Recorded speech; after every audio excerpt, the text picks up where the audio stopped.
For a while there, Nepal's e-commerce scene felt like a gold rush, didn't it? The big dream for a whole new wave of entrepreneurs was one word: dropshipping. And it was all built on a really simple, really powerful promise. And that promise was, well, seductive. The idea was almost algorithmically simple.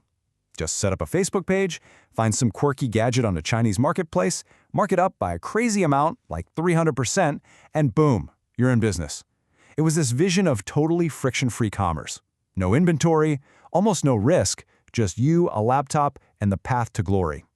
This was the golden age of the general store dropshipper. Well, let's be blunt, that era is completely, definitively over. The gold rush has ended. That whole model, it didn't just fade away, it collapsed. And what it left in its wake was a market full of consumers who don't trust anyone, and entrepreneurs who are, frankly, disillusioned. So the big question we have to ask is, why? What went so wrong? Okay, so let's get into the anatomy of this failure. Look, this wasn't just one thing going wrong. It was a total systemic breakdown. Think of it like a domino effect across logistics, finance, and maybe most importantly, consumer psychology. The real Achilles heel of the whole model was that it depended on this, let's call it a permissive environment, and that was never, ever going to last. The first domino to fall? Customs. You see, for a while, getting a small package through customs was kind of like a lottery. Maybe it slips through, maybe it doesn't. But that all changed. It became a systematic wall. Customs officials started using this thing called the Valuation Reference Index, which is really meant for huge commercial imports on these tiny little parcels. So get this, an $8 watch you ordered could suddenly be valued at $30 by an official before they even added taxes. At that point, it's not a tax anymore, is it? It's a deal breaker. It completely obliterated the profit margin. All right, so if customs didn't get you, the financial system would. The second major blow came from the Nepal Rastra Bank. They were worried about foreign exchange reserves, so they put a cap on the dollar card. And that cap? Just $500 a year. I mean, seriously, how are you supposed to scale a business when you can only pay your suppliers $500 annually? The short answer is, you can't. It was a bottleneck that just choked off any potential for real growth. But you know, the final nail in the coffin, and this is the really damaging part, was self-inflicted. The market got absolutely flooded with junk. You know this stuff, flimsy products that look nothing like the ads. And shipping? You'd be lucky to get your package in 45 days. Customer service? Forget about it. It just didn't exist. All of this created what we now call the trust deficit. And you can't blame them. Nepalese consumers became incredibly skeptical, and for good reason. Now, any new e-commerce business starting today has to climb out of that hole of mistrust from the very beginning. So, with that old model completely shattered, what happens next? Well, the smartest players in the game aren't just packing up and going home. No, they're completely re-engineering their approach. And this is where we see the big pivot. They're moving from simple arbitrage to building a real, lasting asset. They're moving to private label.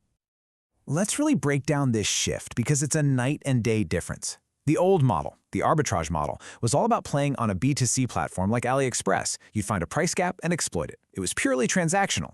The new model, the asset model, is fundamentally different. It's about working with B2B platforms like Alibaba to actually build a brand. Instead of high risk from customs and forex, you're managing inventory risk. And instead of low or even negative trust, you're actively earning it. You're moving from a one-off transaction to building a genuine customer relationship.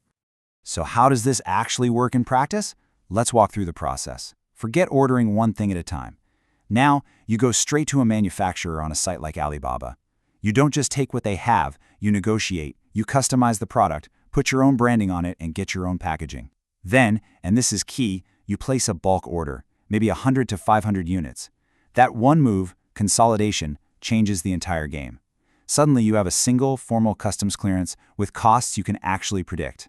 And most importantly, you now have local inventory right here in Nepal. And that local inventory? That's the secret sauce. That's the core advantage. It means you can deliver to your customers in 1 to 3 days, not a month and a half. It means you can actually check the quality of your products before they go out. You can offer real warranties, handle returns properly. You see what's happening here? You're not just selling a product anymore, you're effectively insourcing trust. And that creates what investors call an economic moat, a real defensible advantage that some fly-by-night competitor can't just copy. So, where does this all lead? As we look forward, let's say to 2026, it's clear the rules of the game have completely changed. Success isn't going to be about just finding one hot, winning product anymore. It's going to be about building a winning business model. And we see three main scenarios shaping up to define the next few years. First up, you've got the hybrid model. This is a smart approach where you use your profitable private label products as your core, but still use traditional dropshipping for low-risk market research to test new ideas. Then there's the niche dominator. This is for entrepreneurs who go deep, not wide. They focus on a very specific market, like specialty coffee gear, where their expertise and quality can command a premium price. And finally, there's the infrastructure play. This is for the really ambitious ones, the people who are building the Shopify for Nepal. They're creating the payment gateways, the logistics networks, the fulfillment services that everyone else will need. So, what's the big takeaway here? It's this: the dream of some easy, risk-free, friction-free online business in Nepal, that's over. The barrier to entry is still there. It's just migrated. It's not a technical or financial hurdle to starting anymore. The real barrier is now strategic and operational. It's about scaling. It's tougher, for sure, but the potential rewards are also much, much greater. They just have to be earned. And that brings us to the final, most important question, a question that anyone in this space or thinking about entering it really needs to ask themselves.